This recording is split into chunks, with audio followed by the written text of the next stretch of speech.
Marcus Hale slammed the ledger down on the counter so hard that the oil lamp rattled on its hook. "You want to talk about her?" he said, his voice low and cutting in a way that made the three men standing nearby go still. "That woman you've been sneaking around to visit?" He looked at Elias Carter with the kind of smile that had nothing warm in it. "I know about the shop repairs. All of them. And I know what you're really fixing over there." He let the silence land like a stone. "Pull yourself together, Carter. A man your age mooning over a girl who doesn't know the first thing about this valley. It's embarrassing. And when she leaves, because she will leave, don't expect anyone in this town to feel sorry for you. If you've ever loved something so completely that losing it turned you into a different person, a quieter person, a harder one, then you already know Elias Carter without me having to explain him. Stay with me until the end of this story. If it reaches you somewhere real, hit that like button, leave a comment with the city or country where you're watching. I want to see how far this one travels. And if you haven't subscribed yet, do it now. Stories like this one, I put out every week. You don't want to miss what's coming. The town of Black Hollow sat at the base of a mountain range that didn't have an official name on any map Elias had ever seen. Locals just called it the Wall, which told you everything about how the people of that valley understood the landscape around them. Not as scenery, as a fact, something that kept certain things in and kept most things out. Elias had lived in Black Hollow for 11 years. He'd arrived at 23 with a wagon full of tools, a letter of recommendation from a builder in Helena, and the kind of confidence that young men carry before life teaches them what it actually costs to lose something. By the time he was 34, he was the most reliable tradesman in the valley, which meant he was also the most used one. People came to him for everything: barn frames, porch railings, broken axles, sagging roof beams. He never turned work down, not because he needed every dollar, but because work was the only thing that reliably filled the hours between dusk and dawn without asking him questions he didn't want to answer. He lived alone in a cabin on the eastern edge of town. 2 rooms, a wood stove that pulled draft badly if the wind came from the north, a table, 2 chairs, one of which he never used, and a workbench along the back wall where he kept his tools organized with a precision that most people reserved for things they actually cared about. He did care about the tools. He just didn't have much else. There was one other thing in that cabin, pushed into the far corner of the bedroom, half covered with a length of canvas tarpaulin that had gone stiff with age, a hope chest. Cherry wood, dovetail joints at every corner, cut by hand with a patience that bordered on obsession. He had built it when he was 26, for a woman named Clara who had dark hair and a way of laughing at herself that made you feel like the world was less serious than you'd been treating it. Clara died of a fever in the autumn of 1879, 3 weeks before they were supposed to marry. Elias had not opened that chest since the day he covered it. He told himself he'd kept it because throwing it away felt wrong. He told himself a lot of things in the dark hours after midnight when the wood stove ticked and the wind came down off the wall and the second chair sat empty across the table. He was very good at telling himself things. It was one of the few skills that had gotten better with time rather than worse. He was working on a commission in mid-September, a set of kitchen cabinets for the Alderman family, when Tom Briscoe came through his shop door without knocking, which was how Tom did most things. "Got a new one for you," Tom said, dropping into the spare chair without being invited. Tom was the postmaster and considered himself the town's unofficial social director, a role no one had assigned him but everyone had stopped arguing about. Elias didn't look up from the cabinet door he was planning. "I'm busy through October." "It's a small job. New woman in town, set up a tailoring shop in the old Garver building. Doors hanging wrong on the hinges, she says. Probably swelled from the rain we got last month. Send her to Whitmore." "Whitmore's got the shakes. She already asked him and he made a mess of her window trim." Elias kept planing. The curl of wood came off in a long, pale ribbon. "What's her name?" "Evelyn Hart. Came up from Billings. Doesn't know a soul here." "Does she know this is a bad town for outsiders?" Tom scratched his jaw. "She set up shop before anyone could warn her. Woman moves fast." Elias set down the plane. He looked at Tom with the expression he used when he'd already made a decision but wanted to appear like he hadn't. "Tell her Monday morning, before 8. Tom grinned. "Already did. Figured you'd say yes eventually." Get out of my shop. Walk out.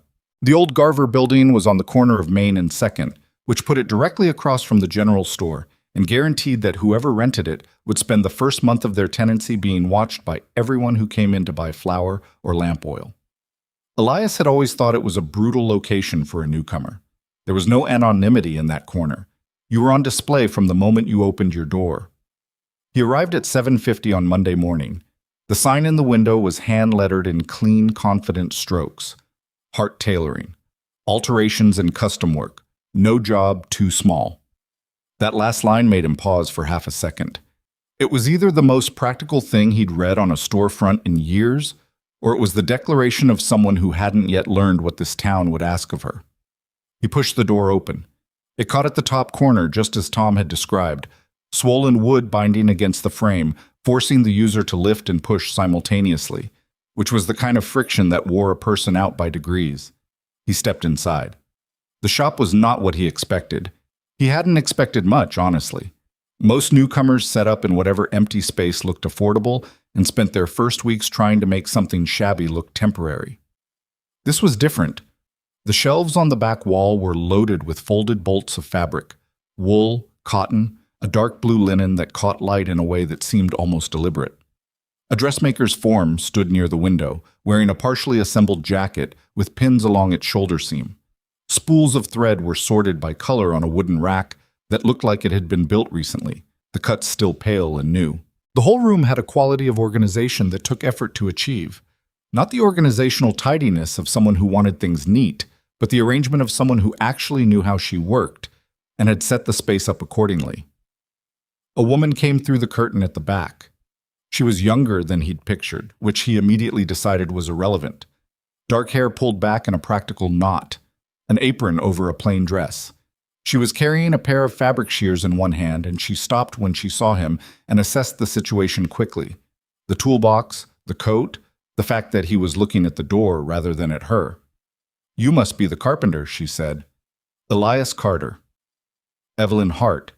She set the shears on the counter. "Thank you for coming. I know you're busy. Mr. Briscoe mentioned you were booked through October. I had a slot open up." That wasn't true, and something in her expression suggested she knew it, but she let it pass without comment, which he appreciated. "The door's the main problem," she said, "but there's also a shelf in the back that's pulling away from the wall, and a floorboard near the window that's loose enough I've nearly turned my ankle on it twice." He looked at the door again. "Swelled from rain. I'll plane the top edge and reseat the hinges. Probably an hour." "I'll stay out of your way." She did. She went back behind the curtain and he heard the sound of scissors on fabric, a clean, deliberate cutting sound, and she didn't come back out until he'd finished the door and moved on to the shelf. When she checked his work on the door, opened and closed it twice, ran her fingers along the top edge, she made a small, satisfied sound, like a person who had expected something and gotten exactly that. "That's much better," she said. "Shelf next," he said. He worked in silence, which was his preference. She worked in silence on the other side of the curtain, which told him that it was hers too, or that she was at least comfortable enough with her own work not to need noise to fill the space around it. He re-anchored the shelf brackets, re-leveled the board, fixed the loose floorboard near the window with new cut nails, and a block of scrap wood he pulled from his box. When he was done, he wrote the cost on a scrap of paper and left it on the counter. She came out to look at it, read it, and looked up at him. "That's less than I expected," she said. "It was a short job." Most tradesmen don't lower their price because the job was short. They find something else to fix. He picked up his toolbox. "Good morning, Miss Hart." "Mr. Carter." He left without looking back. He told himself that was because he was professional about his work. He told himself that for about 2 blocks before he stopped and admitted to no one but himself that the reason he hadn't looked back was because he'd wanted to. He came back 4 days later because she'd sent a note with Tom Briscoe about a window frame that was letting in draft on the north wall. He fixed the window frame. It took 30 minutes. He noticed that the dressmaker's form now had a nearly completed jacket on it, beautifully assembled. The collar laid flat with a precision that looked difficult. "That's good work," he said before he could stop himself. Evelyn looked up from the table where she was cutting. "Thank you. It's for Mrs. Alderman. She wanted the lapels wider than the pattern called for, which meant I had to redraft the front panel entirely. "The Aldermans," he said. "I'm building their kitchen cabinets." She told me. Evelyn set down her scissors and looked at him directly in a way that most people in Black Hollow didn't bother with. She said, "You do the most careful work of anyone in the valley, that you take longer than other carpenters, but nothing you build ever has to be redone." He didn't know what to say to that, which was unusual. He usually knew what to say to compliments. He deflected them efficiently and moved on. But something about the way she said it, without flattery in it, more like a simple report of information, made him stand there for a second longer than was natural. "I'll send you an invoice," he said. "You can add it to the first one if it's easier." "I'll send a new one." She nodded. He left. He walked back to his shop and stood at his workbench for a full 10 minutes without picking up a single tool, which was not something that had happened in years. The third visit was the loose hinge on the back door, which he found one morning when he happened to be passing and noticed the door was sitting crooked in its frame. He told himself he noticed it because he was a carpenter and couldn't help noticing structural problems in doorways. He told himself that too. This time she offered him coffee. He almost said no. He said yes instead because he was cold and it was early October and the morning had come in hard off the mountain. They sat at the small table near the window. Not the work table, a different one she'd set up in the corner with 2 chairs, which struck him as deliberate, the way the arrangement of her workroom was deliberate. And she poured from a pot she'd had sitting on a small iron stove in the corner. "How long have you been in Black Hollow?" she asked. 11 years. "You came from somewhere else." "Helena, originally. You?" "Billings. Before that, a small town in Wyoming that doesn't deserve to be named." She said it with a wry flatness that made him almost smile. "My mother was a seamstress. I learned from her. When she died 2 years ago, I realized I'd been staying in a place I never chose because leaving felt like abandoning something. But she was already gone. There was nothing left to abandon." He didn't know what to say to that either. Not because there was nothing to say, but because she'd said it so plainly that any response felt like it would be adding something unnecessary to a statement that was already complete. "Why Black Hollow?" he asked. "The rent on the Garver building was the lowest I found in 3 counties. She held her cup in both hands. And someone I spoke to in Billings told me that the valley was underserved for tailoring, that the nearest real seamstress was 40 miles south. She was right. Emmeline Dexter retired 2 years ago. I know. I did my research." She looked at him over her cup. "I'm not here on a feeling, Mr. Carter. I'm here on a plan." He didn't tell her that most plans this town encountered didn't survive their first winter. He thought it. He kept it to himself. He drank his coffee and left and thought about what she'd said. "I'm not here on a feeling. I'm here on a plan." For the rest of the day, in a way that was not about business.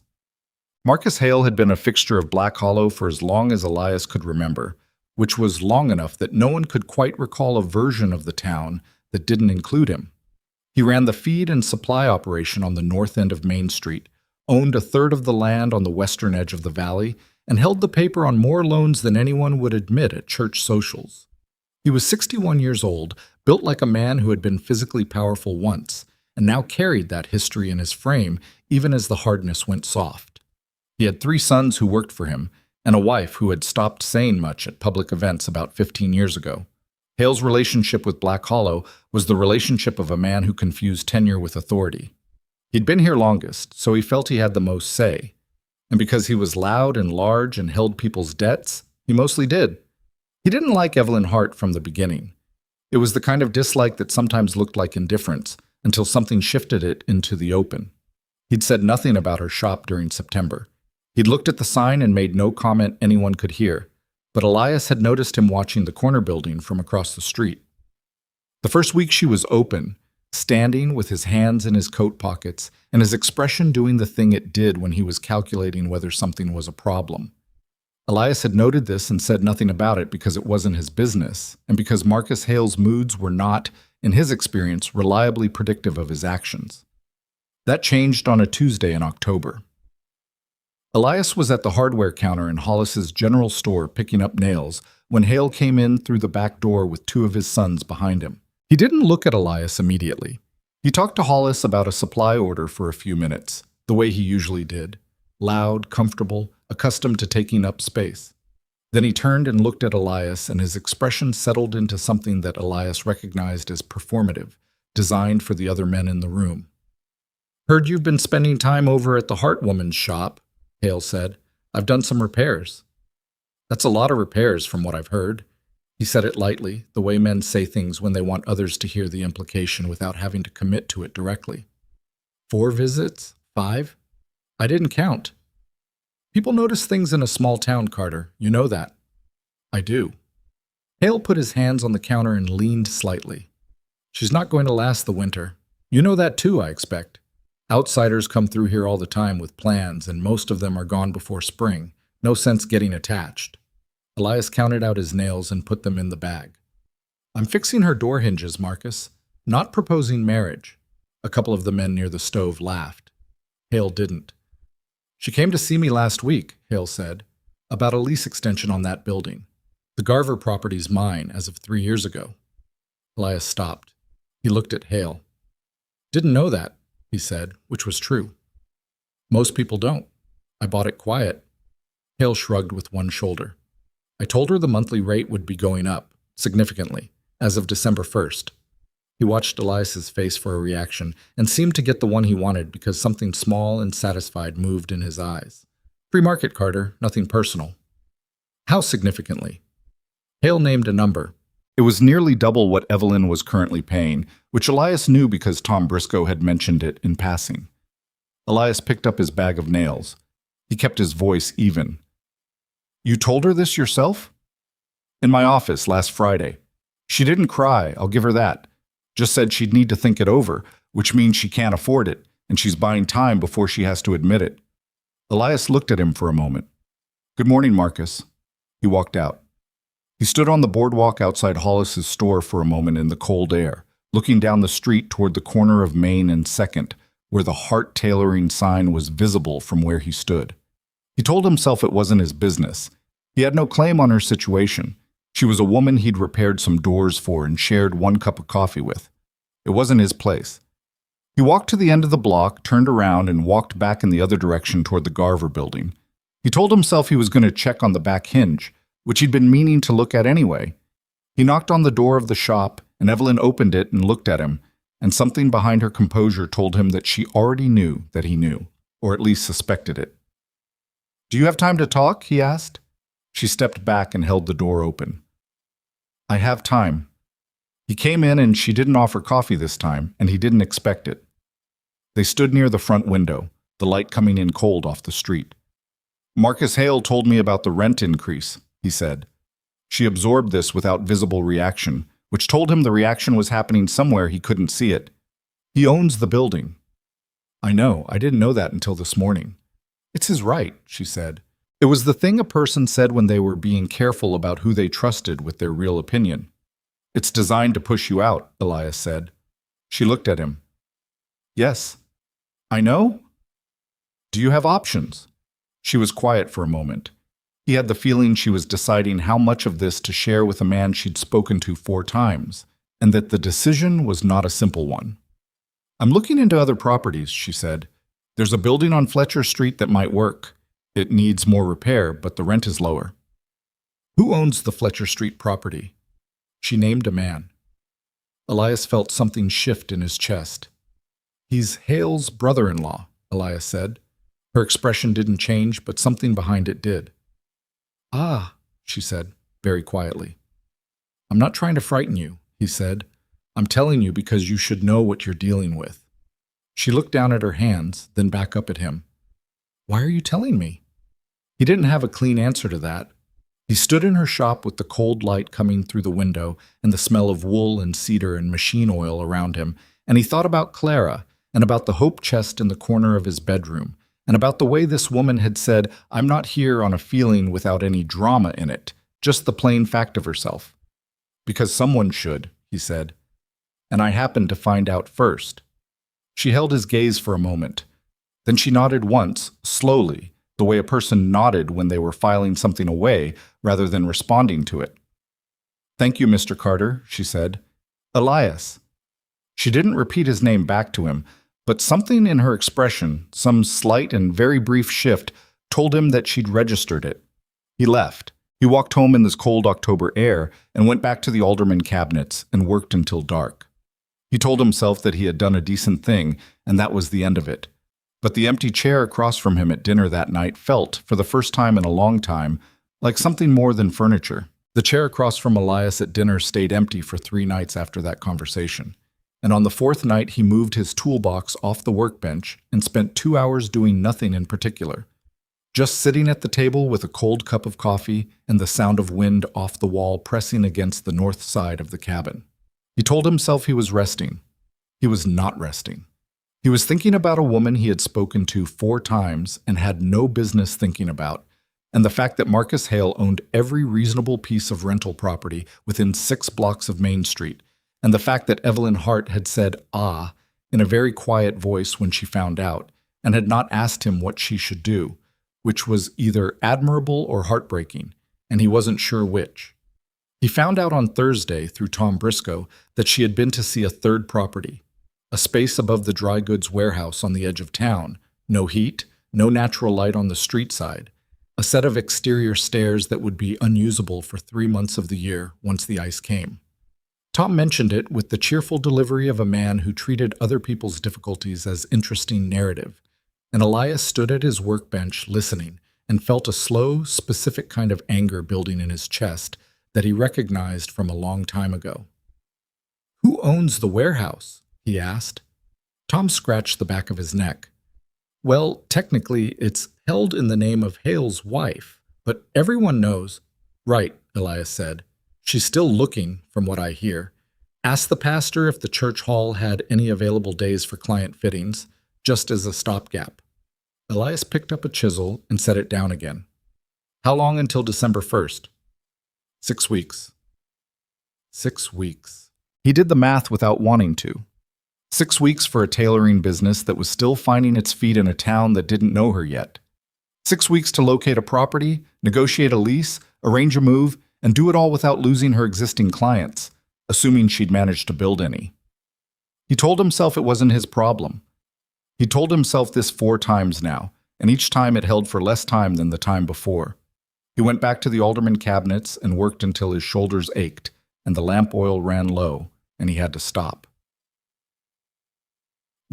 The Harvest Festival in Black Hollow was not an elegant affair. It happened every year in the 3rd week of October, in the open field behind the livery stable, which meant it smelled like horses and fresh-cut hay, and whatever the Greer family brought in the covered pot they carried every year that no one had ever successfully identified. There were lanterns strung between poles, a fiddle player named Pete Colton who had 2 settings, fast and very fast, and enough people crowded into a space that guaranteed every conversation would be overheard by at least 2 other conversations. Elias went because not going would have required an excuse, and making excuses in Black Hollow was more trouble than attending events you didn't want to attend. He stood near the cider barrel for most of the first hour, talking to the men he talked to at every public event. The Alderman brothers, old Gideon Marsh who ran the livery, a couple of ranchers from the northern end of the valley who came into town maybe 6 times a year and always looked slightly surprised to find it still there. He wasn't looking for Evelyn. He registered her presence from across the field approximately 8 minutes after he arrived, which was involuntary in the way certain things were involuntary once you'd started paying attention to someone without meaning to.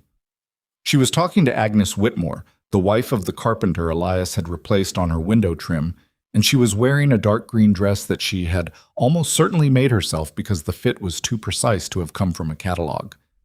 She was smiling at something Agnes said, a real smile, not a social one, the kind that involved her whole face briefly before she pulled it back. 3 of the town's unmarried men found their way to her orbit within the next 20 minutes.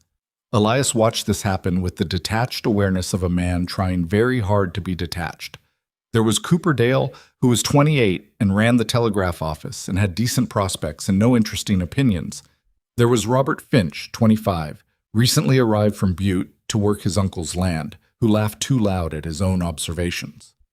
And there was Samuel Greer, 30, the only one of the 3 who was actually good company, which made him the only one of the 3 that Elias noticed in any particular way.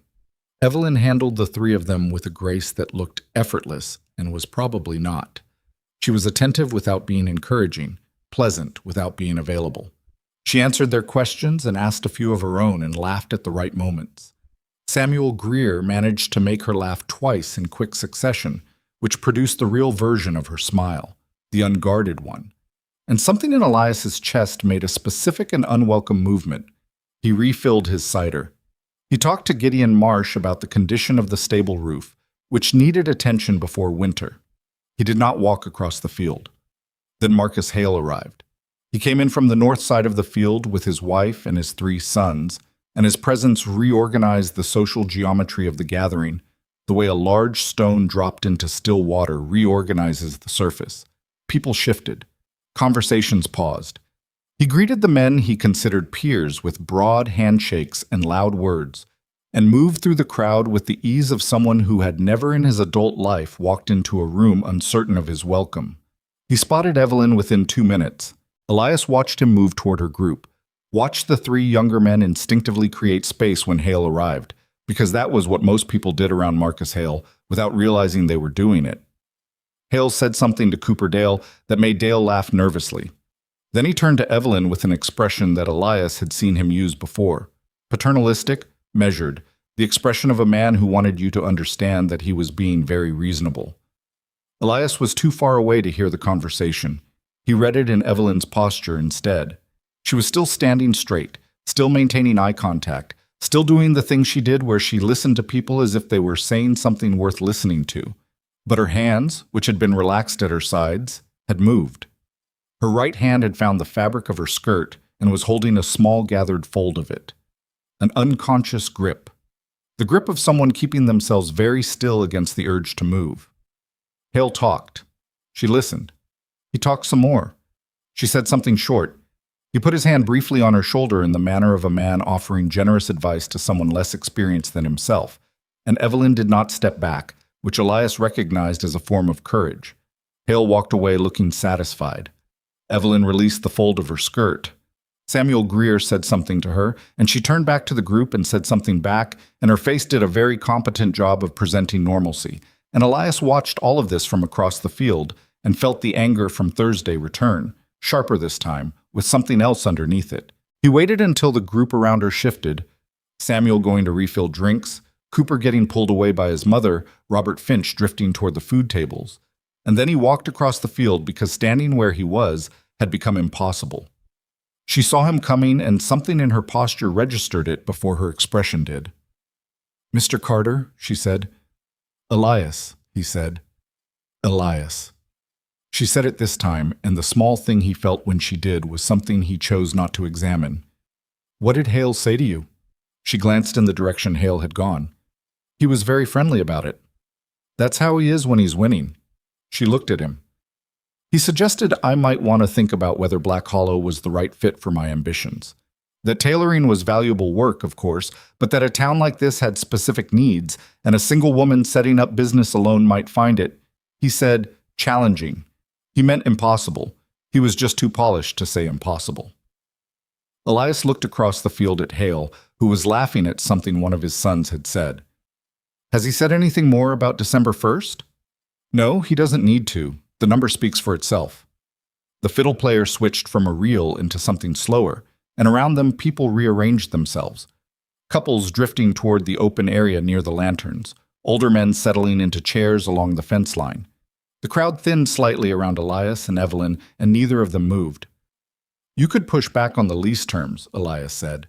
"If you have the original agreement in writing, there may be provisions. I already looked. The terms allow for rate adjustment with 60 days' notice." He gave me 63. She said it without bitterness, which was almost worse than bitterness would have been. Just the flat, clear accounting of a woman who had read her own situation correctly and was not pretending it was other than it was. 63, he said. "He's thorough," she said. "I'll give him that." "What are you going to do?" She looked at the lanterns for a moment. The light moved across her face in the slow way of flame rather than anything steady. "Keep working," she said. "I have 4 clients now. Mrs. Alderman sent her sister, and the sister told her neighbor. If I can get to 8 or 10 clients by December, I might be able to manage the increase. Barely, but manage. And if you can't get to 10, then I'll find a solution I haven't thought of yet. She turned and looked at him directly. I didn't come here to be run out by a man who counts other people's difficulty as an asset. It was said quietly, without theater, just the plain statement of what was true. And Elias stood in the cold October air with the fiddle playing something slow behind him, and the lantern light on her face, and felt something in the center of his chest shift like ice moving in a river in early spring. Not breaking, not yet, just beginning to crack along lines he'd forgotten were there.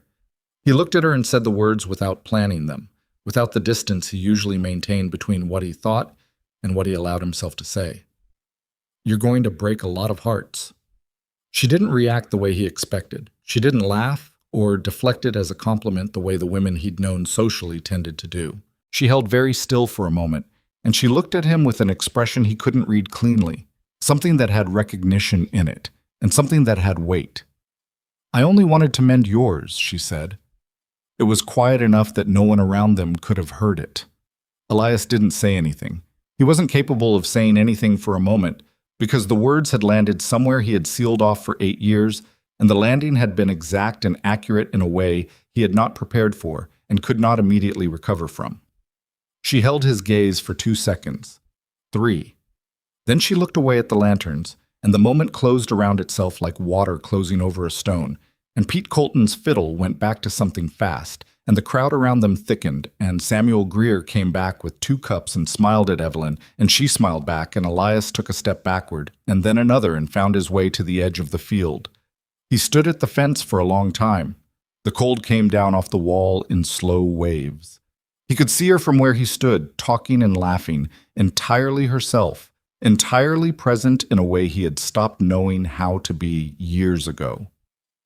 He walked home before the lanterns burned down. The hope chest was still in the corner when he got home. Of course it was. It had not moved in 8 years, and he had no reason to expect it had moved in the 3 hours he'd been at the festival. But he stood in the doorway of the bedroom and looked at it longer than usual before he turned away and went to the wood stove and built the fire up higher than he needed to. He sat at his table. The second chair was empty. The cabin was as quiet as it always was. He thought about what she'd said. Not the full sentence, just the last part of it. I only wanted to mend yours. He'd been a carpenter for 11 years. He knew the difference between things that were broken and things that were damaged. Broken things were beyond recovery. You salvaged what you could and rebuilt from material. Damaged things still had structure, still had integrity in their bones, still had the capacity to hold weight if you worked them right. He had always thought of himself, on the rare occasions he thought about it at all, as broken. It was easier. Broken things didn't have to try. She had not treated him like a broken thing. He didn't know what to do with that. The next week, Agnes Whitmore told her neighbor, who told 2 women from the church auxiliary, who came into Hart Tailoring together on a Wednesday afternoon and spent 40 minutes looking at fabric samples and left with a combined order for 3 winter dresses and a set of curtains.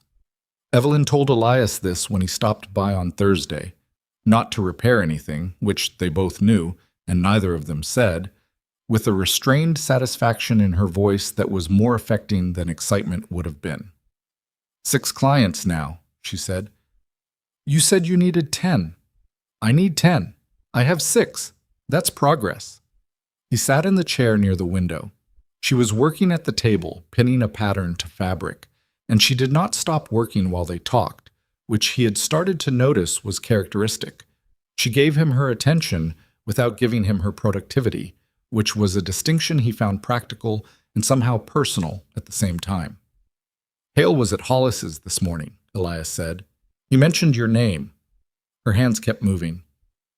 To you? To the room. He does that.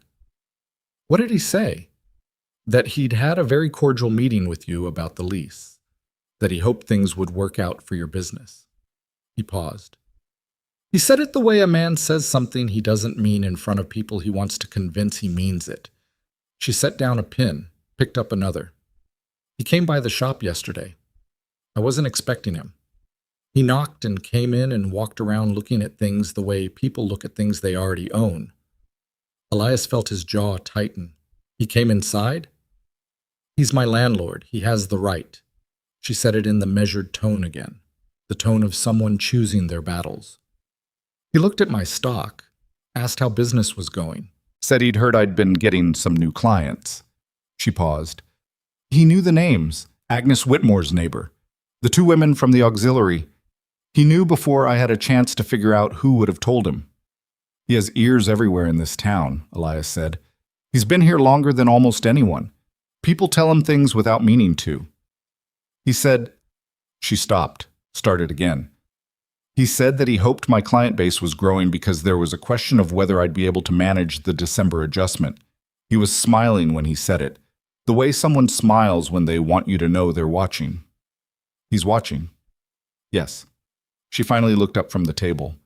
Why? That's what I can't figure out. I'm a seamstress in a building he owns. I'm not a threat to anything he has. Why does he care enough to push me out? Elias thought about it. The answer he came to was not complicated, but it was the kind of thing that was hard to say without it sounding like more than it was intended to be. Because you didn't bend, he said. When he raised the rent, you didn't panic or plead or leave quietly. You stayed and kept working. That's the kind of thing that bothers men like Marcus Hale more than actual opposition. She was quiet for a moment. That's a specific insight. I've known him for 11 years. Have you had problems with him? Once, early on, when I first set up the shop, he wanted me to do his construction work exclusively, offered a contract, good money. He turned his coffee cup in his hands.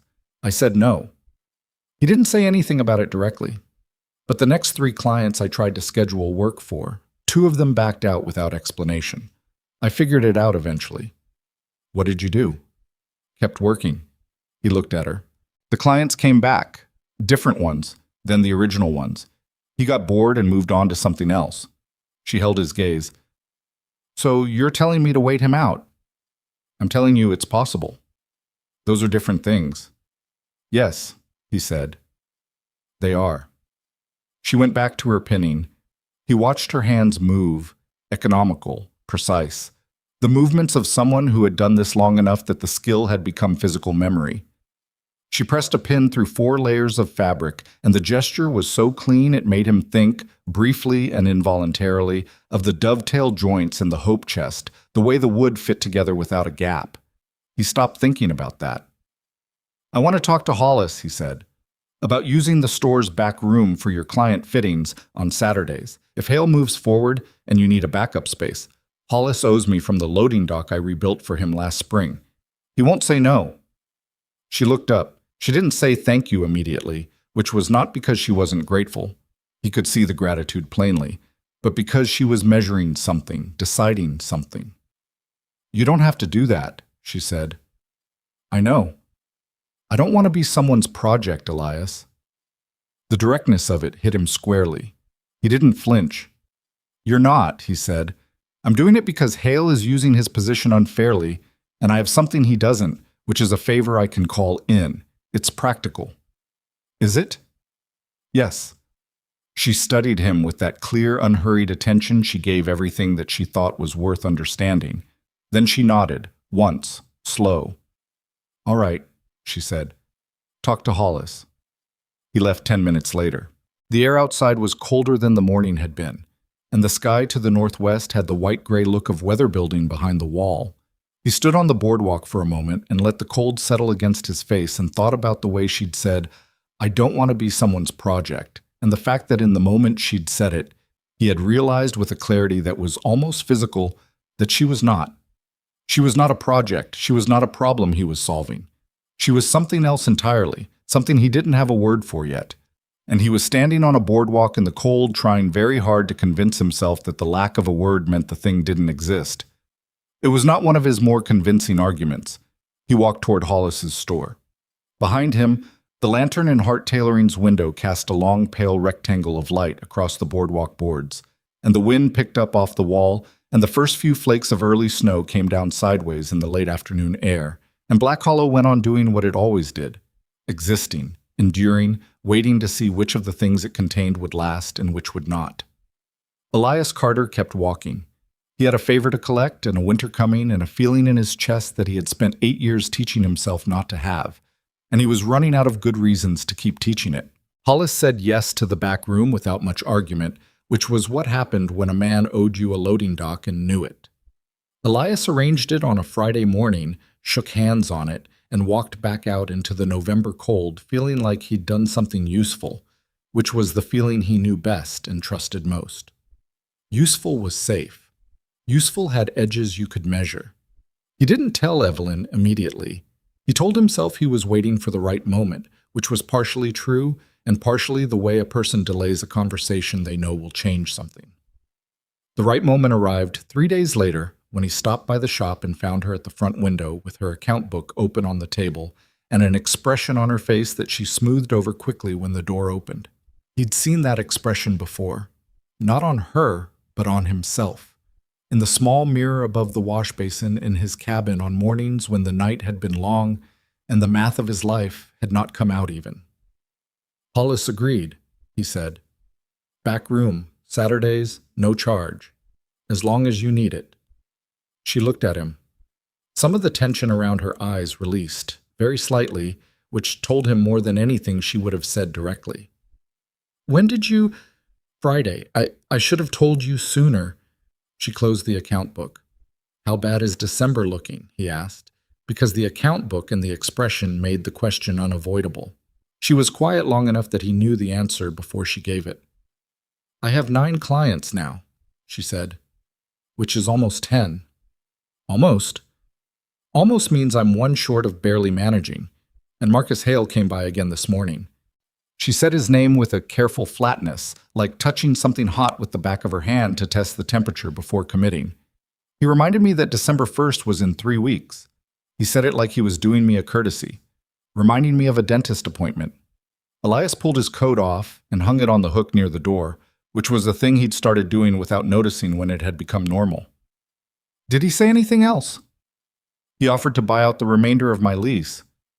She looked directly at him when she said it, because she knew what that meant, and she wanted him to know she knew.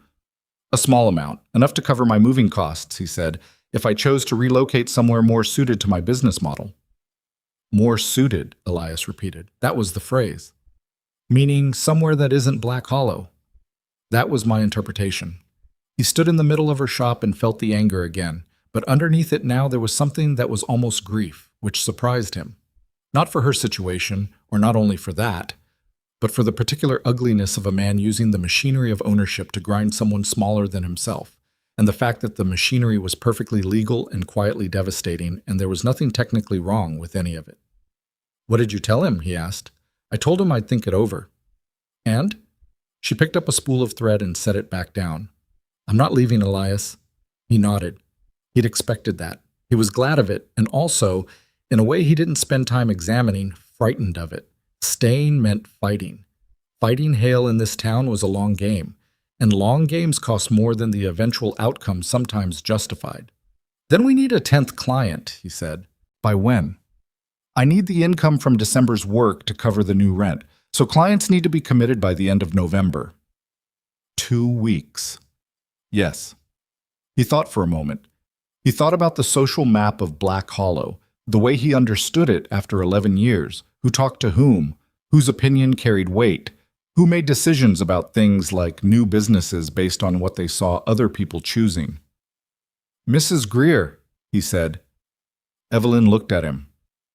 Samuel Greer's mother? She's the most connected woman in this valley. Not Hale connected, socially connected. Women trust her judgment. If she comes in and places an order and word gets out that she did, you'll have 12 clients by Christmas. Evelyn was quiet for a moment. And why would Mrs. Greer come in? She's never been here. Because I built the Greer family's new porch last summer, and Eleanor Greer told me twice that she owed me a favor. He met her eyes. I'm going to collect it. She looked at him the way she sometimes did, that measuring, unhurried attention that felt like being read accurately, which was uncomfortable and not entirely unpleasant. You've been calling in a lot of favors for me, she said. I have a lot of favors saved up. I don't use them on myself. Why not? He didn't have an answer he was willing to say out loud. He picked his coat off the hook. "I'll go see Eleanor Greer this afternoon." "Elias." Her voice stopped him at the door. He turned. She was standing at the table with her hands at her sides, not fidgeting, just standing the way she stood when she was being deliberate. "Thank you. Not for the favors. For treating this like it matters." The way she said it made him realize she'd had some experience with people treating things she cared about like they didn't. He nodded and left before he said something about that, because what he would have said was not something he had permission to say yet, and he was still operating under the assumption that yet was not a word that applied to the situation. What? Eleanor Greer was 63 and had the bearing of a woman who had formed her opinions early and found little reason to revise them, which meant that when she changed her mind about something, people noticed.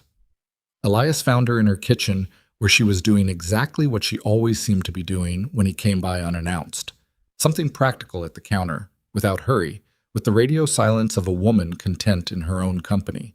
He stated his case plainly. She listened without interrupting, which was one of Eleanor Greer's better qualities. When he finished, she looked at him with the measuring expression of someone who was separating what he'd said from what he meant. "You like this woman," she said. "I think she's being treated unfairly." "Both things can be true, Elias." She wiped her hands on her apron. "Marcus Hale is a bully with a bank account. This is not new information. The question is whether this seamstress is worth spending your capital on. She's a good businesswoman. She's done everything right. He's using ownership to make the numbers impossible. And if I go in and place an order and send my friends, and she still can't make December work, then at least she went down on fair ground instead of rigged ground." Eleanor looked at him for a long moment. Then she untied her apron and folded it over the back of a chair. "I need a winter coat remade," she said. "The lining's gone, and the shoulders never fit right. I've been putting it off because Emmeline retired and I didn't trust anyone else." "Tomorrow morning," he said. "I'll be there at 9. He left her kitchen and stood for a moment in the cold air outside, looking up at the wall. The snow that had been threatening for 2 weeks had finally come in earnest, not heavy yet, but serious, the kind that meant what it said. He thought about Evelyn. He thought about the account book closed on the table. He thought about the way she'd said thank you, not for the practical thing, but for treating it like it matters. He thought about Clara, not with the sharp, specific grief he used to feel, but with something softer, more archaeological, the way you handled something old that had been important and wasn't sharp anymore. He drove that thought back and went home to work. Eleanor Greer arrived at Hart Tailoring at 9:05, stayed for an hour and 40 minutes, and left with a commission for the coat, a request for 2 new blouses, and the particular energy of a woman who had found something she intended to tell people about. Evelyn sent Elias a note through Tom Briscoe that afternoon that said simply, 11 clients. Which was not what she sent exactly. What she sent was a note that said 11 clients, and underneath it, in smaller handwriting, "She is wonderful, and I think she's going to tell everyone," which made him sit at his workbench with the note in his hand and do nothing useful for 4 minutes. The next 10 days moved the way days moved when too much was happening and time refused to accommodate the weight of events evenly. Eleanor Greer told people, as predicted. 3 of them came in the first week. Evelyn took every commission with the quiet, organized competence that Elias had come to recognize as her baseline. Not performing calm, just actually being capable in the way that people who'd worked hard for a long time without a net tended to be capable. By the 3rd week of November, she had 16 clients. The December numbers, she told him, were manageable. Barely, with nothing left over, but manageable. Hale did not take this development without expression. On a Tuesday morning, Elias ran into him at the hardware counter in Hollis's store, deliberately, he suspected, because Hale had the particular stillness of a man who had positioned himself somewhere intentionally. "Heard Eleanor Greer went to your friend's shop," Hale said. "She mentioned it." "Interesting." Hale turned a bolt over in his fingers the way some men handled cards. "Eleanor's a social creature. Where she goes, others follow. You know that." "I expect most people know that. Did you suggest it to her?" Elias looked at him. "I collected a favor." Hale set the bolt down. He looked at Elias with an expression that was not quite anger and not quite respect, but something that occupied the space between them. "You're spending a lot of your goodwill in this town on a woman who's been here 2 months," he said. "That's an interesting investment. I spend my goodwill where I think it belongs." "She can pay December," Hale said. "I know that. I'm not a man who goes back on agreed terms." He said it with the righteousness of someone who considered the letter of a thing equivalent to the spirit of it. "But that building needs a new roof before spring. I've had an assessment done. Structural issues with the crossbeam above the main room." He let that sit. Repair work that expensive usually gets passed to the tenant in the second lease year, under the standard terms. Elias went still. He kept his face even. "Show me the assessment," he said. Hale smiled barely. "It's my property, Carter. I don't need your approval on the maintenance schedule." "I want to see the assessment." "Why? Are you her man now?" The phrase landed with the particular precision of something designed to land. Elias looked at Marcus Hale and made a decision. Not about Evelyn, not about what he felt or didn't feel, but about this man and this moment and the fact that backing down from it would cost more than standing in it. "I'm the best carpenter in this valley," he said, "and I'm telling you that I want to see the structural assessment on that building before you cite it as grounds for any lease condition. Because if the assessment was done by your brother-in-law's company, the way the one on the Fletcher Street property was, then what you have is a document, not a fact." The silence that followed was the specific silence of a public space where other people had gone quiet to listen without appearing to. Hale's expression held for a moment and then shifted, and what moved into it was not anger, but something colder and more considered. "You're making an enemy," he said. It was not a threat exactly. It was information, delivered in the tone of someone who thought they were being helpful. "I have a favor I'm collecting," Elias said. "Same as always." He paid for his nails and left. That afternoon he went to the Garver building and looked at the roof from the outside, then asked Evelyn if he could access the attic space from the interior. She showed him the hatch in the ceiling of the back room, watched him pull the ladder down and go up with a lamp, and waited below while he spent 20 minutes in the cold, dusty dark above her shop, checking every crossbeam he could reach. The roof had issues.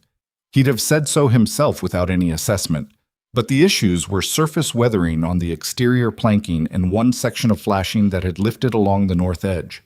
Nothing structural, nothing that remotely approached the language of crossbeam failure or weight-bearing compromise. The main beam above the workroom was old-growth fir, dense as stone, sound as the day it was milled. He came back down. He folded up the ladder and looked at Evelyn and said, "The roof needs some maintenance, flashing on the north side, new exterior boards in 2 places. I can do it in a day. The crossbeam is fine. Whoever told Hale otherwise was either wrong or paid to be wrong." She absorbed this in the way she absorbed most things, without excess reaction, processing it into the structure of what she already knew. Will he push forward with it anyway?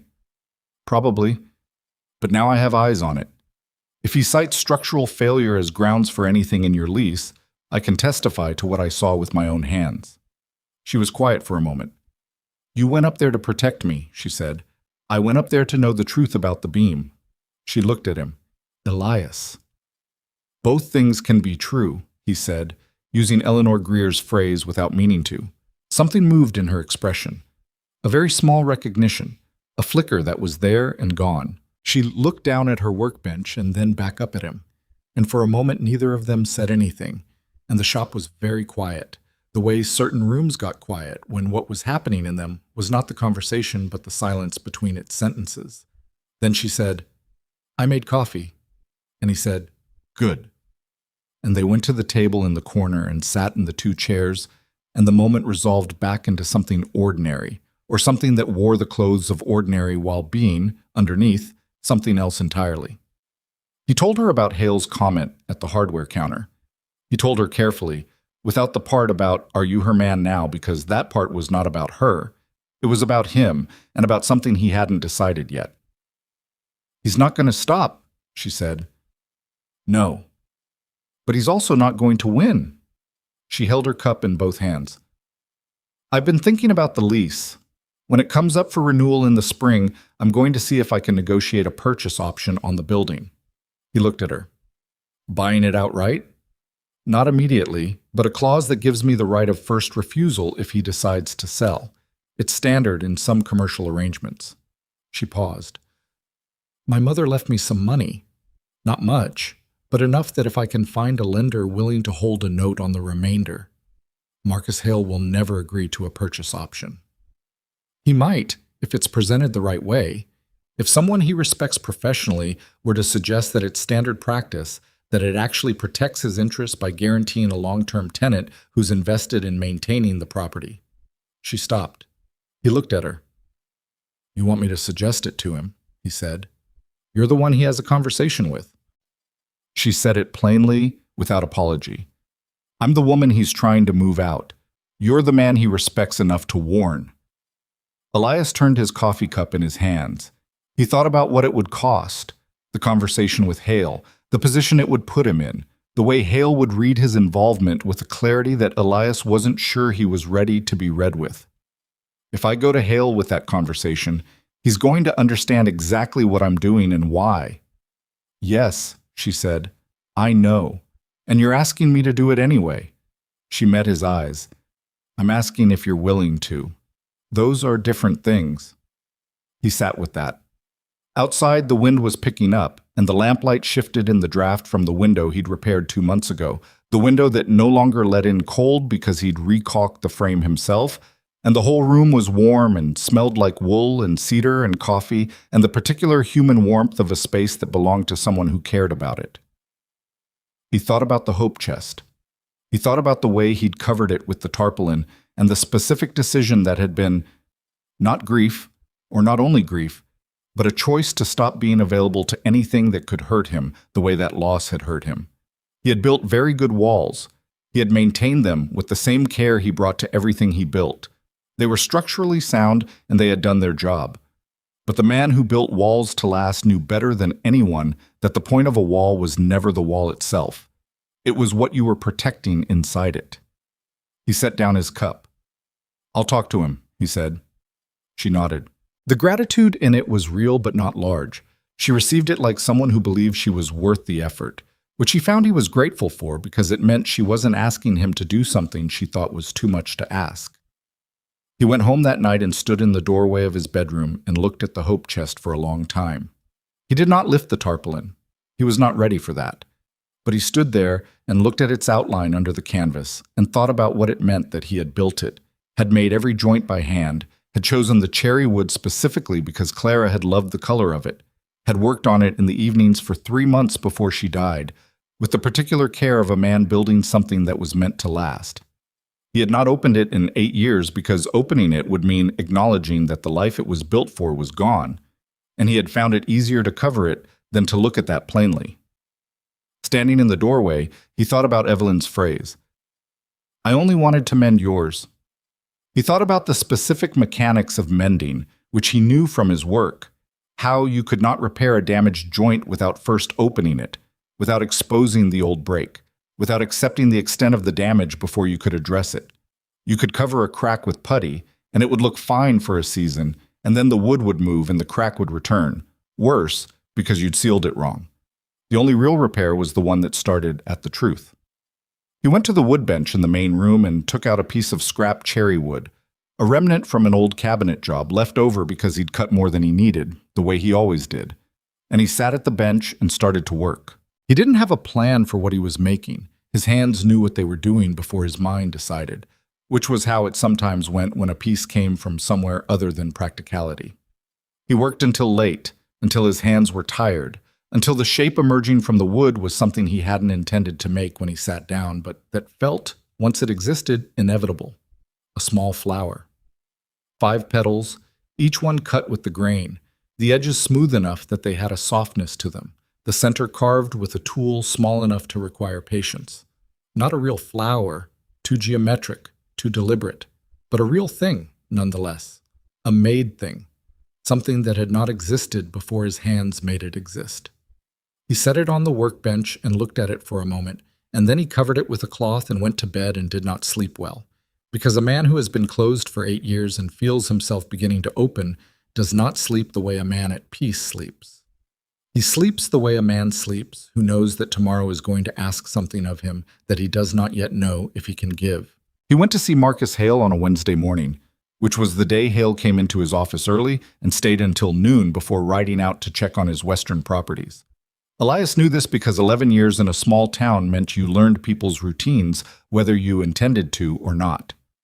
Hale's office was at the back of the feed and supply building, a room that smelled like grain dust and old leather and the particular staleness of a space where someone had been making decisions for a long time. Hale was behind his desk when Elias came in, and he looked up with the expression of a man who was not surprised and had been expecting this conversation in some form. "Carter," he said, not unfriendly, not warm. "Marcus." Elias sat down without being invited, which was a small thing and deliberate. "I want to talk to you about the Garver building." Hale leaned back in his chair. "I figured." "The purchase option idea, giving the tenant right of first refusal if you decide to sell."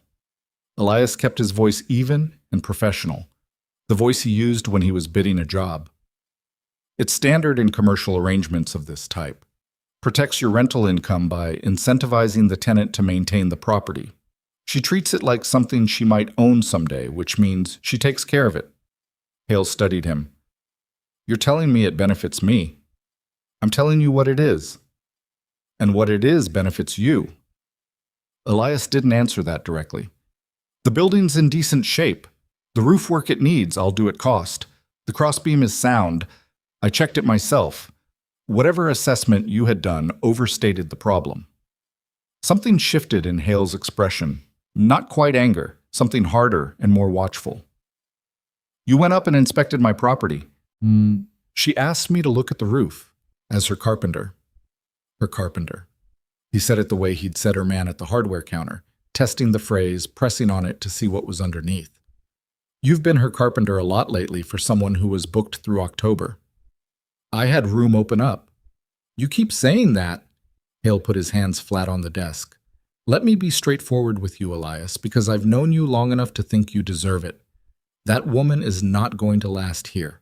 Not because I'm pushing her out, though I won't pretend I've made it easy, but because this town chews through outsiders, and she's been here 3 months and she thinks she understands what she's dealing with." "She understands exactly what she's dealing with," Elias said. "That's why she's still here. She got lucky with Eleanor Greer. She got 16 clients because she's good at her work and she doesn't quit when things get hard." He paused. "The purchase option, Marcus. It's a standard clause. It costs you nothing to offer it. If she can't arrange financing, she can't exercise it, and you've lost nothing. If she can, you've got a motivated long-term tenant or a guaranteed buyer." Hale was quiet for a moment. His fingers drummed once on the desk and stopped. "Why are you doing this?"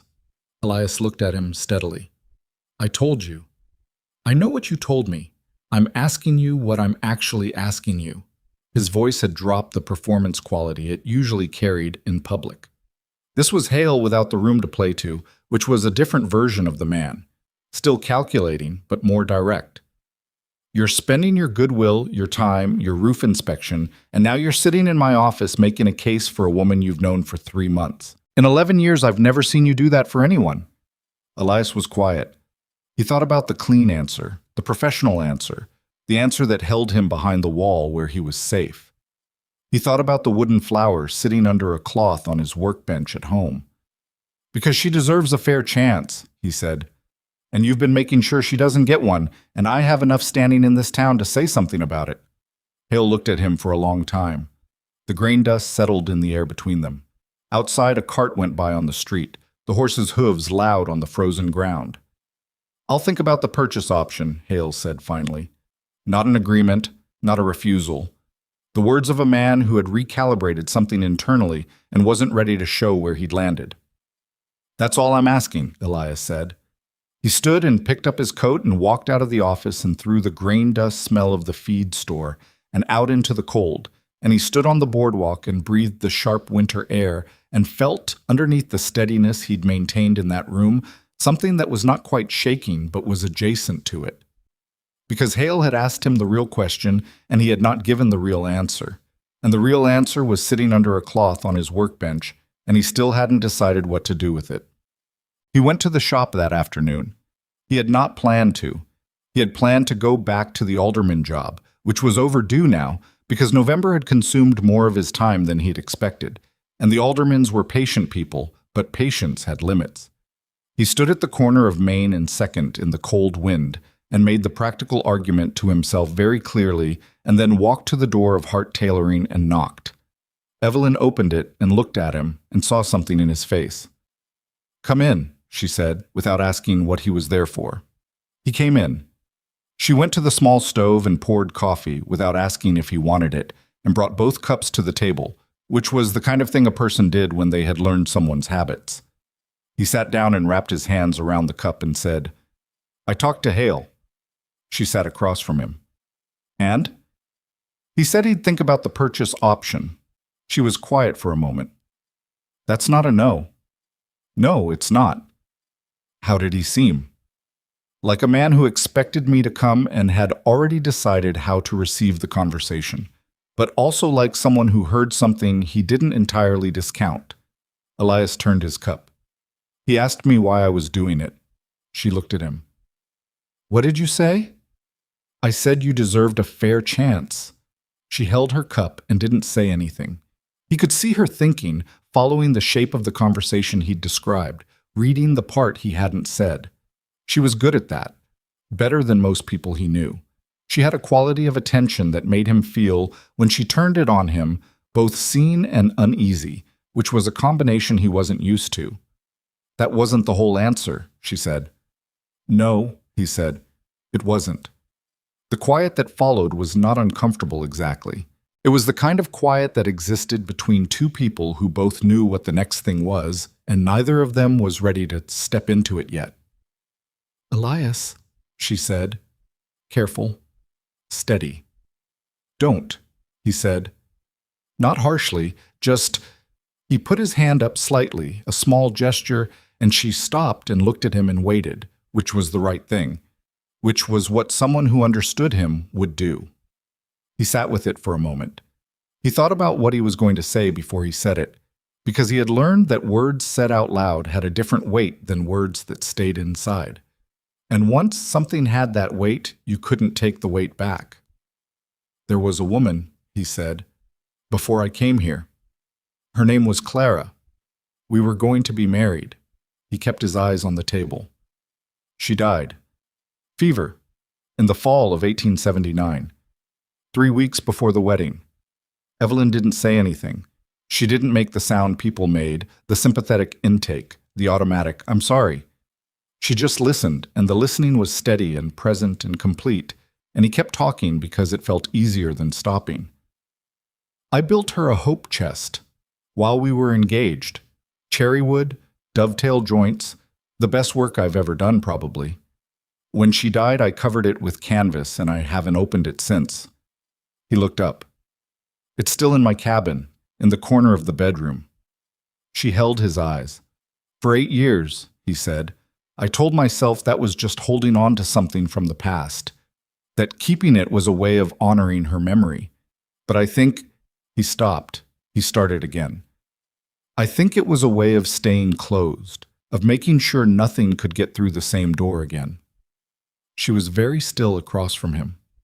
"And then you came here," he said, "and fixed your own door. And I fixed it again and then kept finding things to come back and fix. And somewhere in there I stopped being able to tell myself it was practical." She set her cup down. "Why are you telling me this?" "Because you asked me once why I was doing things for you, and I gave you the practical answer every time. And you knew it wasn't the whole answer, and you let it go anyway, which I..." He felt the inadequacy of words the way he sometimes felt it in carpentry, when a joint needed something the wood couldn't quite give. "I owe you the real one." She looked at him for a long moment, and what was in her face was not the thing he'd been afraid of, not pity, not the careful softness people brought out for the recently bereaved, even 8 years late bereaved. It was just recognition. The same clear-eyed attention she brought to her work and to other people's words, seeing him the way he was, not the way it was more comfortable to see him.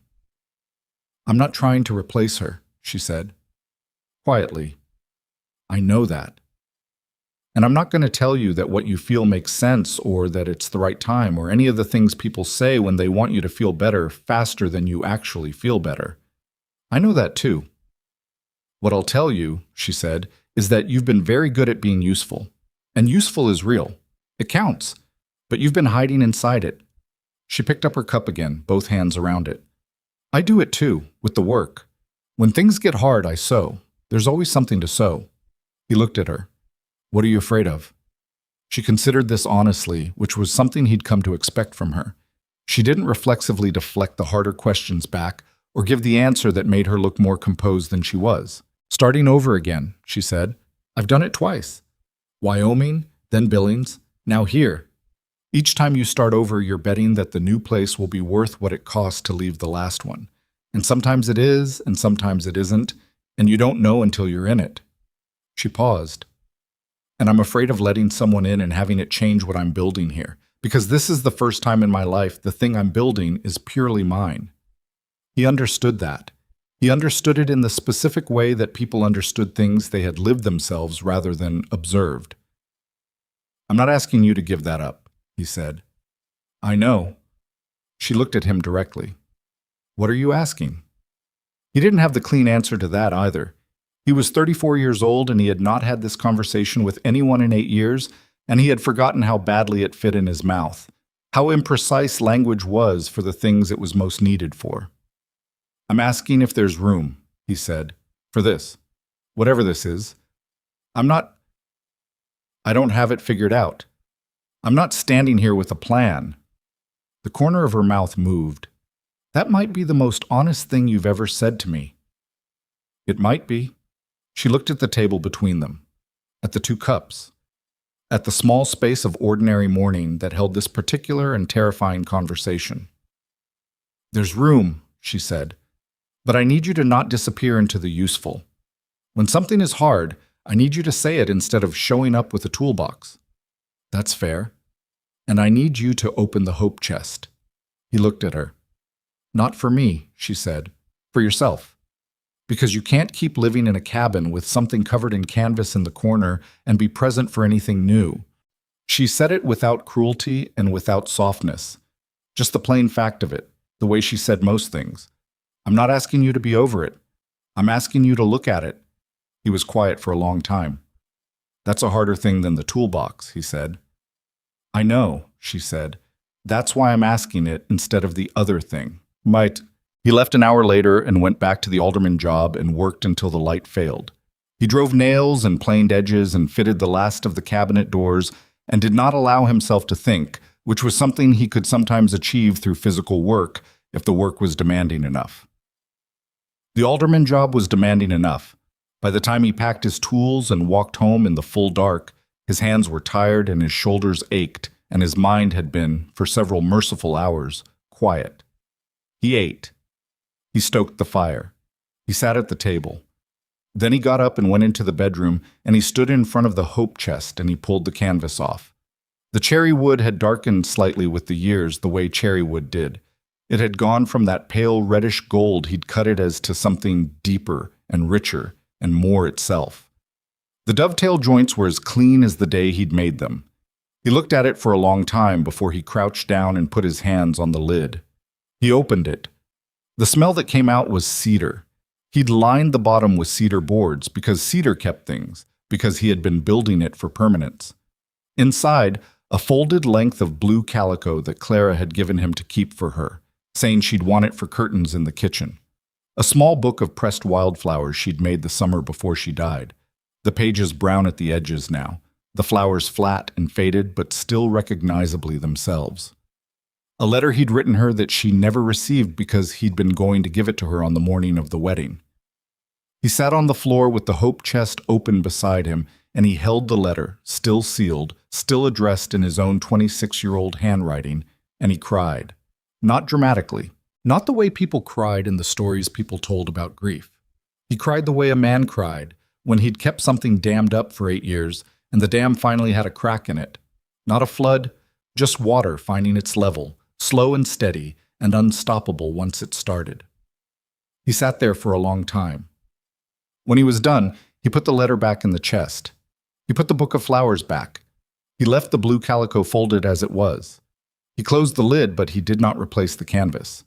He left the chest visible in the corner, uncovered, the dark cherry wood catching the lamplight from the other room. Then he went to the workbench and uncovered the wooden flower he'd made 3 nights ago and held it in his palm. 5 petals, carved with the grain. The kind of thing he'd never made before because he'd always made things with purpose. Doors, cabinets, frames, structures that held and supported and lasted. He had never in 11 years made something purely because it was beautiful.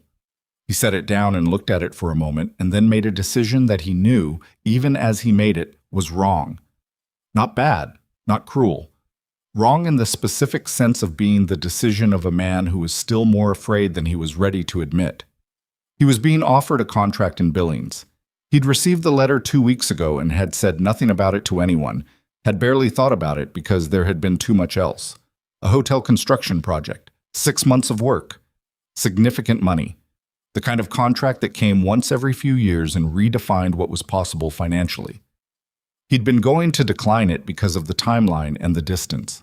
He sat at his workbench at 11 o'clock at night with the flower in front of him and the hope chest uncovered in the bedroom, and the image of Evelyn's face saying, "There's room," very steady in his memory.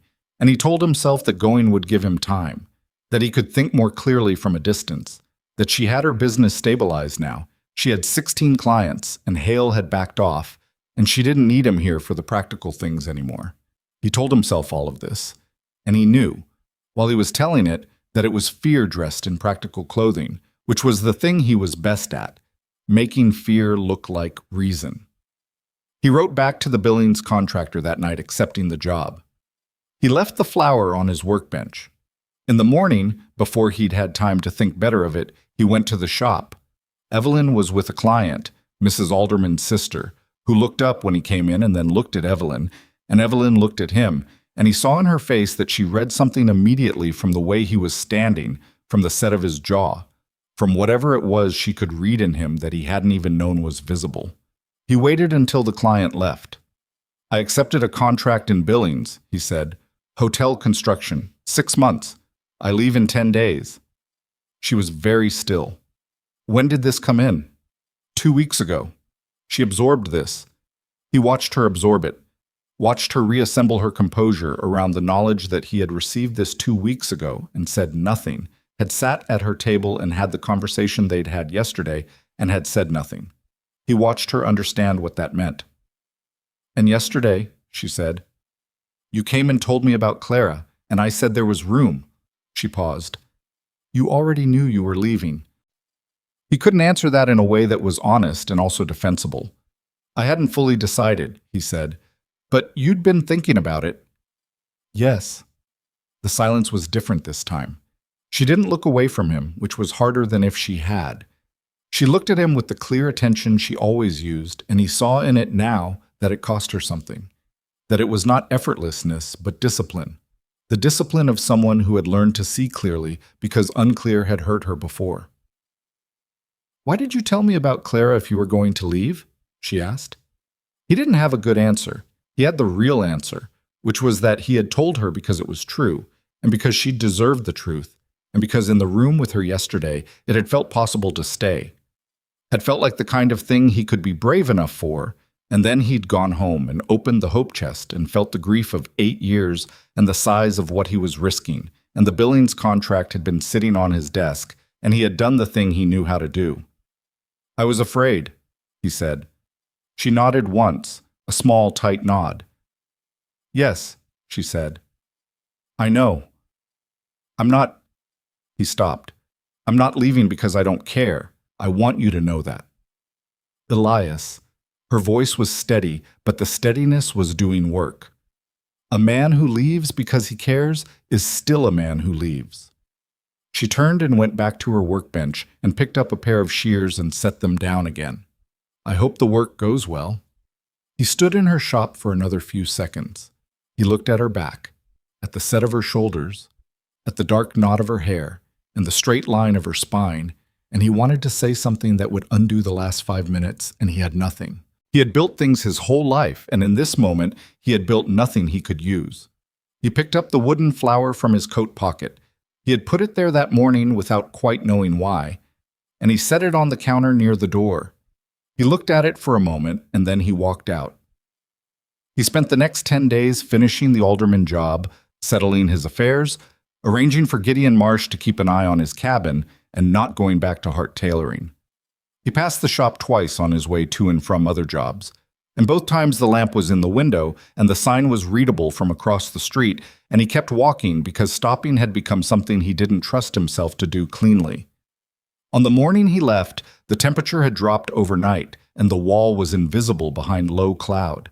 He loaded his wagon in the pre-dawn gray, tools and personal things, and enough lumber for immediate needs. He stood for a moment in front of his cabin, looking at the dark street, and he thought about Evelyn, and about the flower he'd left on the counter, and about the hope chest sitting uncovered in the bedroom with the letter he'd never given Clara sealed inside it. He climbed onto the wagon and drove east out of Black Hollow, while the town was still mostly sleeping, and the cold air came off the mountain and the horse's breath made small clouds in the gray morning, and somewhere on the road out of the valley he understood something very clearly that he had been refusing to understand for 10 days. He was not protecting her. He had never been protecting her.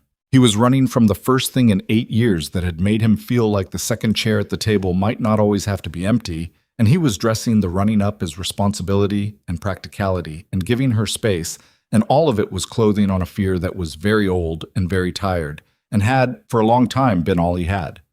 He kept driving. The road to Billings was long, and the mountains dropped behind him, and the sky opened up flat and gray ahead, and the horses moved at their steady pace, and Elias Carter sat on the wagon seat with the reins in his hands, and the knowledge of what he had done settling into him like cold water, slow and thorough, and impossible to stop once it had started. Billings was bigger than Black Hollow in every way that didn't matter, and smaller in every way that did. Elias arrived on a Thursday evening, found a rooming house 2 blocks from the hotel construction site, paid a week in advance, and carried his bags up to a room that smelled like someone else's soap, and had a window that looked out on a brick wall. He sat on the edge of the bed for a while without unpacking. Then he unpacked because sitting on the edge of the bed accomplishing nothing was not something he permitted himself. The hotel job was real work. He'd known it would be. The contractor, a man named Dwight Soames, ran a serious operation with serious timelines, and within 2 days of arriving, Elias was leading a framing crew of 6 men through the 3rd-floor structure which had fallen behind schedule because the previous crew foreman had measured wrong and the lumber order had come in short. He fixed the problem methodically, reordered what they needed, restructured the work sequence so the delay cost them 4 days instead of 3 weeks, and Soames shook his hand on the Friday of the first week and said he wished he'd hired him from the start. Elias said thank you and went back to work. The days were long and physical, and exactly what he'd told himself he needed. The kind of work that used him up so completely that there was nothing left at the end of it for anything else.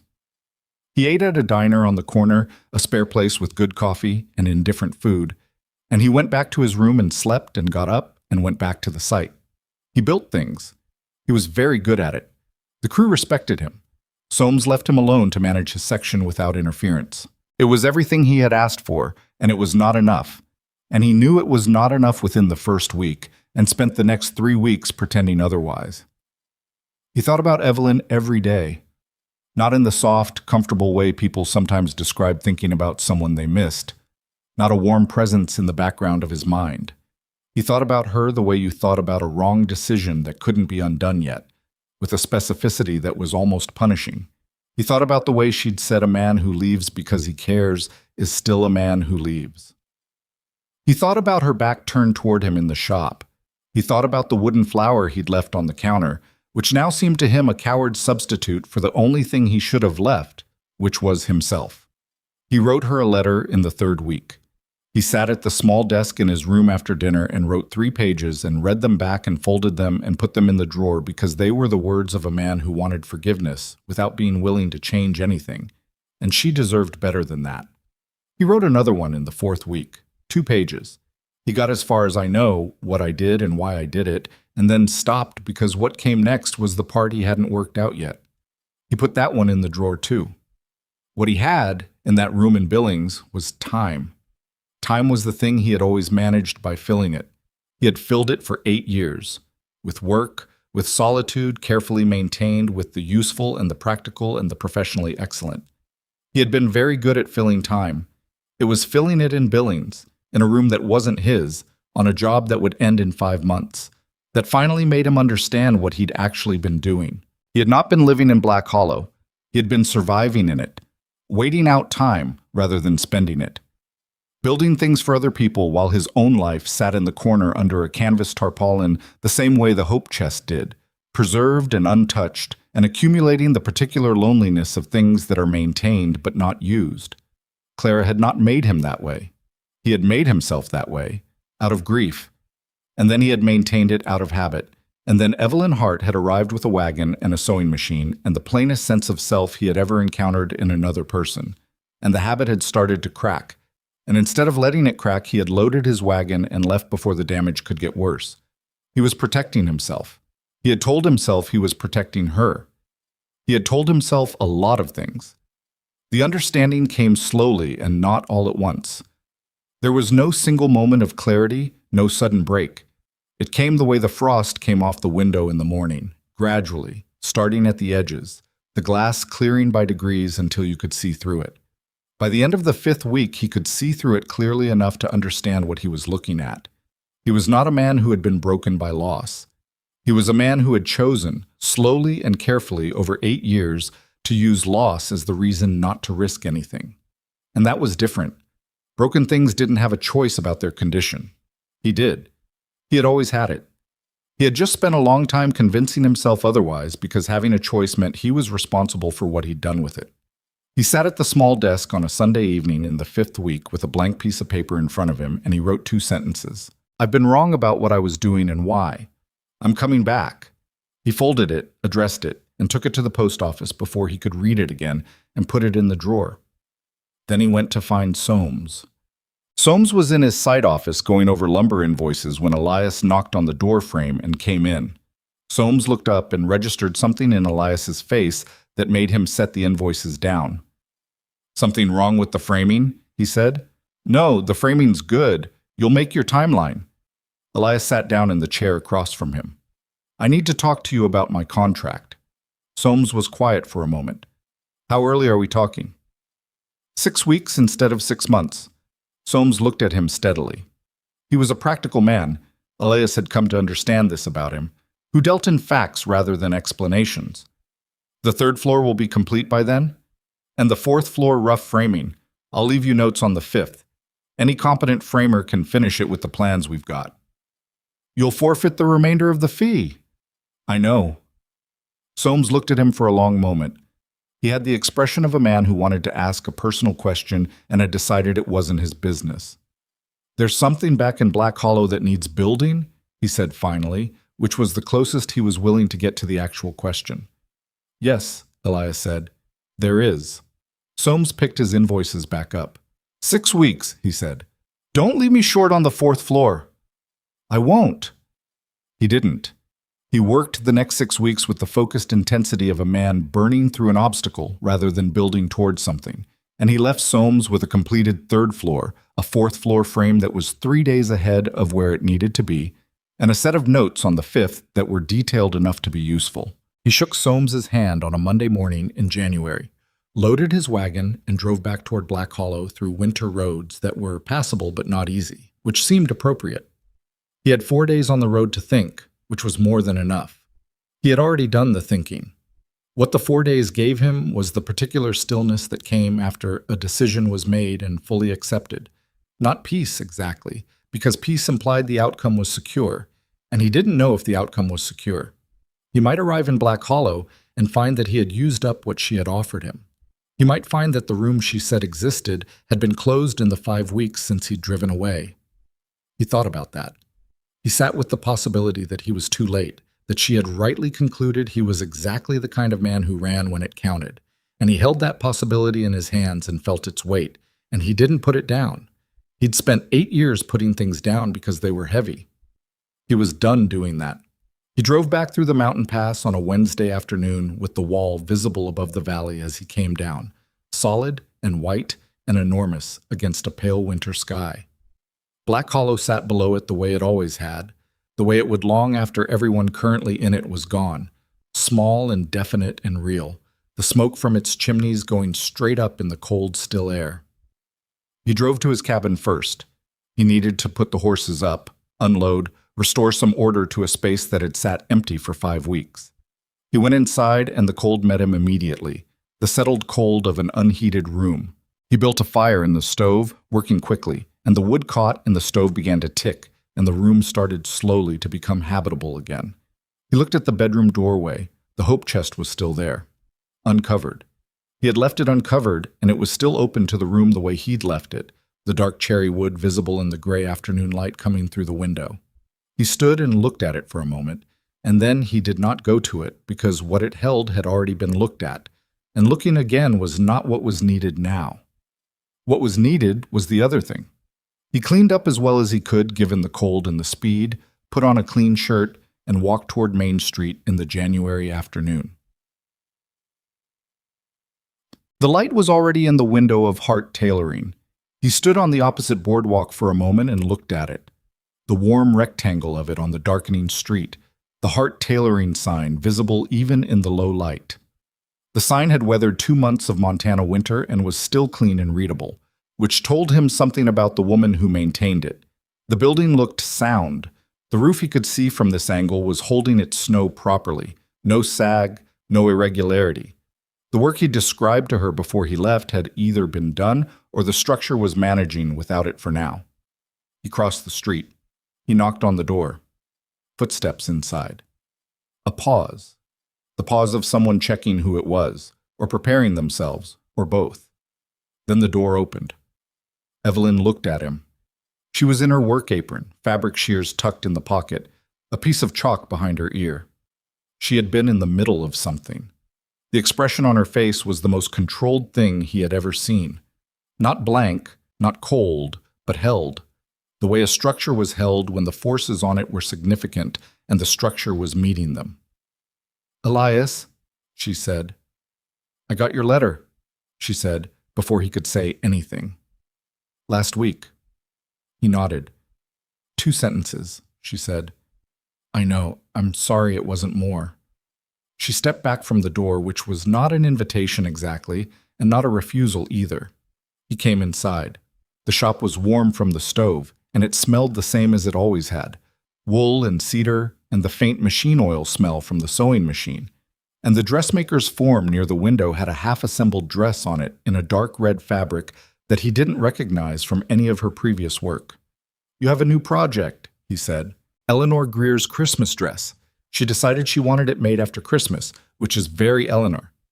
She went back to the work table and picked up her chalk, not resuming work, just having something to hold. "What are you doing here?" He had thought about how to say this for 4 days on the road, and the preparation dissolved now that he was here, which was how it always went with the things that mattered. "I was wrong," he said, "about why I left. I told myself I was giving you room, giving myself time to think. That was wrong. I left because I was afraid of being here and feeling what I was feeling and having it matter, and then losing it. Like I lost Clara." He stopped. "I've spent 8 years making sure I couldn't lose anything because I stopped letting anything in. And then you came here and you got in anyway, and instead of accepting that, I ran. I dressed it up as a contract and a practical decision, and I ran." She was very still across the room. "I'm not asking you to pretend that wasn't what it was," he said. "I'm not asking you to act like it's fine that I sat in your shop the day before I left and told you about Clara and didn't tell you I was leaving in 10 days. I know what that was. I'm not here to explain it into something better than it is." "Then what are you here for?" she said. Her voice was steady. He could see the cost of the steadiness in the small tension around her eyes. "To ask if what you said is still true," he said. "That there's room." She set the chalk down on the table. She looked at him the way she always looked at things she was trying to understand completely, clear and direct, and without the social softness that people usually put between themselves and hard moments. "What changed," she said, "between leaving and coming back?" "I stopped lying to myself about which one I was doing." She absorbed that. He watched her absorb it and knew that she was not going to make this easy, which was right, which was what it should be. He had not come back expecting easy. He had come back because the alternative was living in a room in Billings for the rest of his life, looking at a brick wall and being very professionally excellent and having nothing at his table but work. "You left with 5 months on your contract," she said. "You're back in 5 weeks. I gave Soames what he needed and came back. You lost the money." "Yes." Something shifted in her face, not quite softening, but a slight change in the quality of the held expression. "That was a lot of money," she said. "It was. Elias." She came around from behind the work table, and she stood in the middle of the room, not close, just no longer with the table between them. "I kept the flower," she said. "The wooden one you left on the counter. I almost threw it out. I didn't." He looked at her. "I kept it because it was the most honest thing you'd given me," she said. "You made something with no purpose except that it was beautiful. You left it without explanation. That's the most you." She paused. "But a carved flower is not the same as the man who made it stain." "No," he said, "it's not. If you're here and then you leave again, I know." "No, let me finish." Her voice was still steady, but there was something alive underneath it now. "If you leave again the way you left this time, not because something happened, but because you got scared of something good, I won't be here when you come back. I've restarted my life twice. I can do it again, but I would rather do that than spend years waiting for someone to decide I'm worth staying for." "You are worth staying for," he said. "That's not the question. The question was never about your worth. It was about whether I could be brave enough to act on it. And now? I'm here," he said. "I forfeited 5 months of income and drove 4 days through January roads because I couldn't stand being in a room in Billings knowing I had left the wrong thing behind." He paused. "I'm not going to tell you I've solved the fear. I haven't. I'll probably be afraid tomorrow, but I'm not going to run from it again. I'm done running from things by calling it something else." The room was very quiet. Outside, the winter dark had settled fully, and the street was empty, and the stove ticked in the corner with its small domestic sound. She looked at him for a long time. He held the looking because it was the least he could do. To be looked at clearly and not flinch, not retreat into usefulness or practicality or the efficient management of someone else's discomfort. Just standing in what was true and letting her see it. "The hope chest," she said. "I opened it the night before I left," he said. "I cried. I put everything back and closed it and left it uncovered. It's still uncovered." Something in her face changed then, a small and very real change, and she looked away briefly the way a person looked away when they were deciding whether something was safe to feel. When she looked back, her eyes were not wet, but they were close. "Okay," she said. Just that. One word carrying the full weight of what it agreed to.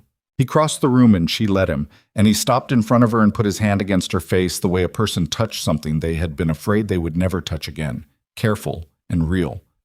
And she put her hand over his and held it there, and they stood in the middle of her shop in the January cold with the stove ticking and the lamp burning and did not say anything for a while, because what needed to be said had been said, and what was left was not words. The purchase option on the Garver building came through in March. Hale agreed to it with the particular gracelessness of a man conceding something he'd decided wasn't worth the ongoing aggravation, which was as close to a victory as Hale ever allowed anyone. Elias suspected Eleanor Greer had said something to someone who said something to someone else, because that was how things moved in Black Hollow when Eleanor decided they should move. He didn't ask. Some mechanisms were better left unexamined. Elias fixed the roof in the second week of March, 3 days of work while Evelyn ran her shop below him, and she brought him coffee at midday both days without him asking, which had become the way things went between them. Small, practiced, the ordinary commerce of two people who had decided to be in each other's lives and were learning the daily shape of that. It was not always easy. He had told her he would still be afraid, and that was true. There were mornings when the proximity of something good produced a panic in him that was old and reflexive and took real work to sit through. There were times he went quiet in a way that she recognized as self-protection rather than contentment, and she would say his name once, just his name, which was enough. There were times she pushed him away without meaning to, retreating into the work when something felt like too much. And he had learned to let her retreat and come back rather than following her in, which was a different kind of patience than any he'd practiced before. They argued. Not often, but genuinely, the way two people argued when they were both stubborn and had strong views and knew each other well enough to know exactly which words had edges. They said things they had to walk back. They walked them back. In April, Elias began building a house. Not the shop. The shop was Evelyn's, and it stayed hers, which she had made clear and which he understood was not a condition but a fact about who she was. The house was on a lot at the north end of town, a piece of land he'd looked at for years and never bought, because buying land meant staying and staying meant having something to lose.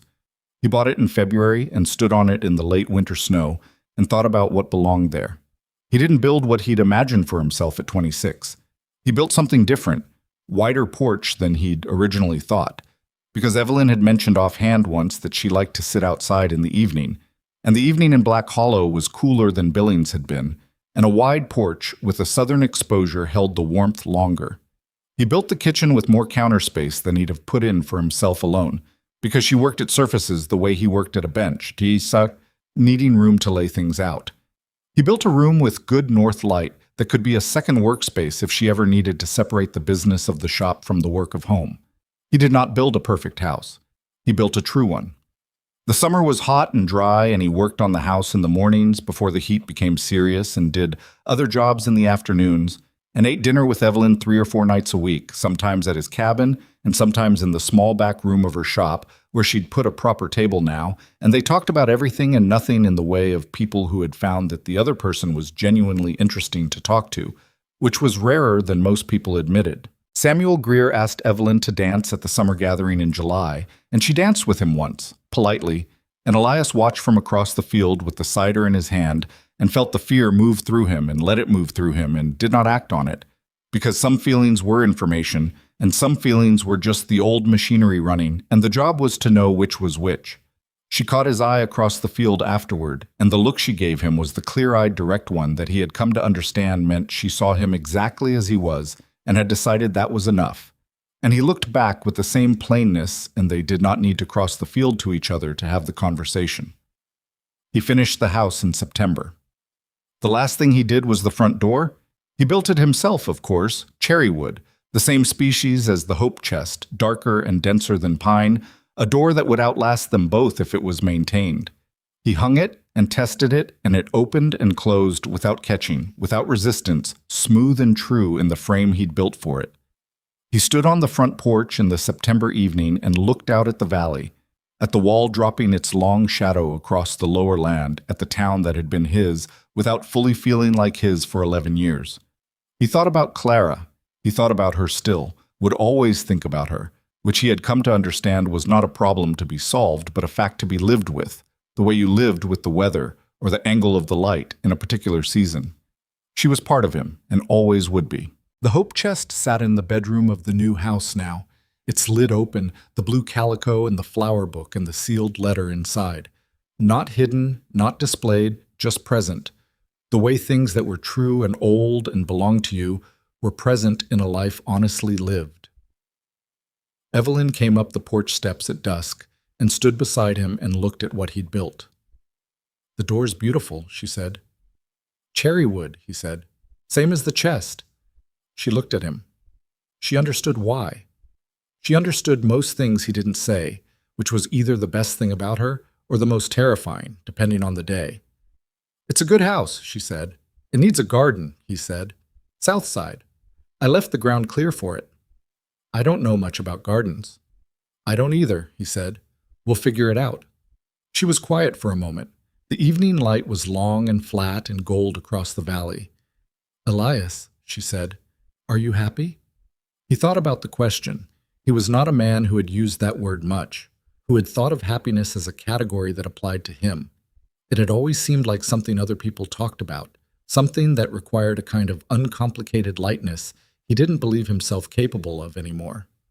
He stood on the porch of the house he'd built with his own hands and felt the September air and the solidity of the wood under his feet and Evelyn's shoulder near his arm, and he thought about what it actually was. This thing he was living now.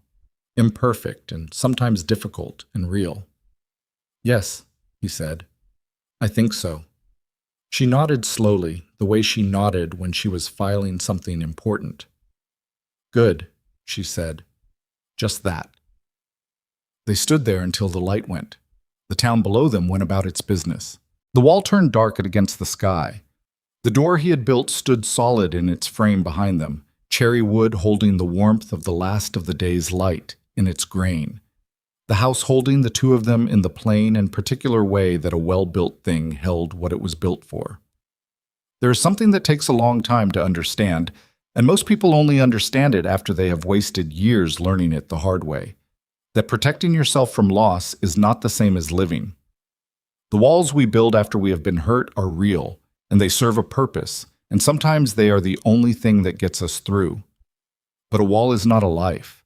It is the outline of one, the shape of something that could exist, preserved against the possibility of being broken again, kept safe by never being fully inhabited.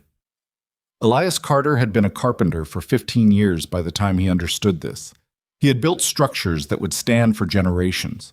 He had built a wall around his own heart with the same care he brought to everything, fitted joints and solid materials and no gaps, and it had held.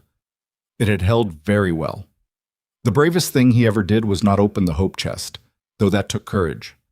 It was not drive back from Billings through January roads, though that cost him something real. The bravest thing he ever did was stand on a porch at dusk and answer a simple question honestly. Yes, I think so, and let that be enough. Let the imperfect present be worth more than the perfect safety of absence. The heart does not repair itself. It does not close over cleanly the way a healed bone does. It carries its breaks the way old wood carried its grain, visibly, completely, as part of what it was.